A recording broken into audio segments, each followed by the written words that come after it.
Magandang araw mga kababos. Narito ang latest news ngayon sa PBA. Glenn Cobuntino humingi ng tawad sa buong PBA at lalo na kay Jalen Johnson. San Miguel Beermen magpapalit na ng import ngayong Commissioner's Cup. At SMB may bad news ngayong Commissioner's Cup.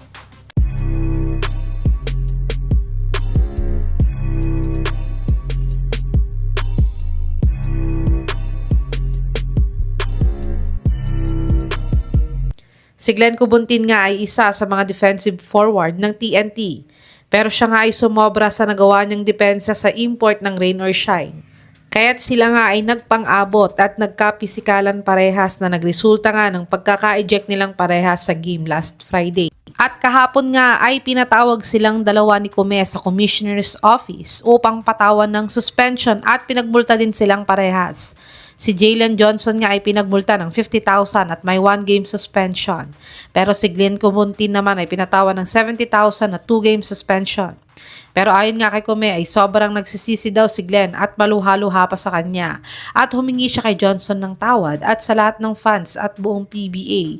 At pati sa mga teammates niya ay nagsorry daw siya at tinanggap naman daw ni Johnson ito. At nagtapikan pa daw sila ng kamay, parang sign na bati na nga sila.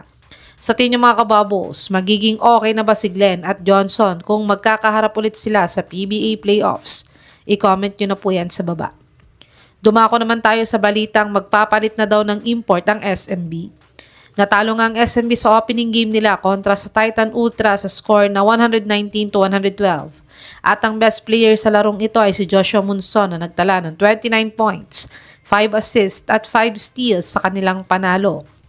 Pero ang highlights nga ng larong ito ay binangkungan ni Coach Leo Austria ang import nilang si Marcus Lee sa 4th quarter. Pero ayon naman kay Coach Leo Austria ay kaya lang daw niya binangko ang import nila ay tambak na daw kasi sila ng 21 points sa 4th quarter kaya binigyan niya daw ng pagkakataon ng mga locals na maglaro naman.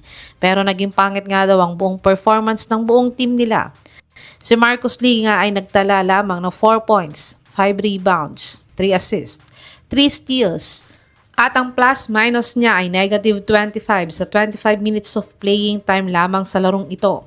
At dito nga ay madaming fans nga ang humihiling na magpalit na daw agad ng import ang SMB. Sa tingin niyo mga kababos, makakabawi pa kaya ang import ng SMB sa next game nila o kailangan na nilang magpalit ng import agad? I-comment nyo na po yan sa baba. At dagdag na balita para sa SMB ay may bad news nga sila ngayong Commissioner's Cup.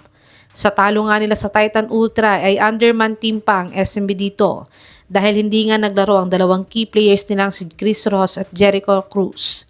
Ito ay dahil may injury pa nga daw silang iniinda na parehas. Kaya't ayon mismo kay Coach Leo Austria ay baka more or less 2 weeks pa nga daw bago makabalik ang dalawang key players na ito. Sa tingin niyo mga kababos, kaya kayang manalo ng SMB sa 2 linggo na wala ang dalawang key players nila? I-comment nyo na po yan sa baba.